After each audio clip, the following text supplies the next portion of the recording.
pesa, lakini ni kile ambacho tunapokea kutoka kwa madhabahu.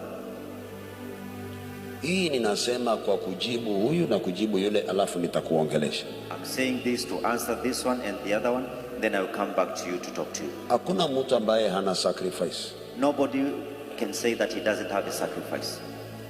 Na wakati ambapo kutoa sacrifice huwa inakuanga kwa ngumu kwa mtu, huwa anamwambia tafuta some other higher altar, itakusaidia. Kwa sababu gani? When somebody comes to me and say that he doesn't have a sacrifice, I always tell them to go and look for another higher altar. Why do I say this? Alafu mimi namwambia I'll pray for you. Then I will tell this person, nitakuombea. Kwa sababu gani? Why? Ni the same spirit, ni roho yule yule ya talaka, ya umasikini, ya rejection, ndio inamwambia wewe you have nothing.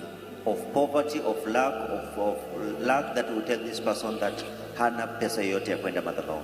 Sababu si umesikia akiwa anasema alikuja hapa na watoto wake? Because you heard her say that she came here with her children. Na mume akamtumania nauli akarudi. Then her husband sent transport for her to go back. Na alipofika na nyumbani akarudi kwa yule bwanake wa kwanza. And then when she got home, she went to the first husband. Na yule mume wa pili akawa anamtumania fedha ya kutumia. And that time the second wife was sending her money to spend. Akiipata, when she got it, akili ya madhabahu hakuna, ni akili ya saani kukula. She doesn't have money to go to the altar, but on food. Ikifika wakati wa madhabahu hakuna, na kweli hana, si kwamba anajifanya hana. When it comes time when she should go to the altar, she doesn't have money, and it is true she doesn't. Hata saa hii nikichukua hii pesa nimpe huyu mama atoe sacrifice. Even right now, if I take this money and give that mama to go to the altar and give ile sacrifice atatoa, utacheka. The amount of sacrifice she will give on the altar.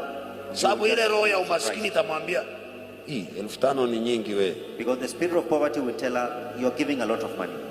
Pastor amekupa pesa ngapi? 20,000. How much were you given by pastor? 20,000 Kenya shillings? Watoto ni 1,100, alafu yule mwingine 2,000 yatosha. You need to give 1,000 for each child, and then naongea ukweli, big one 2,000.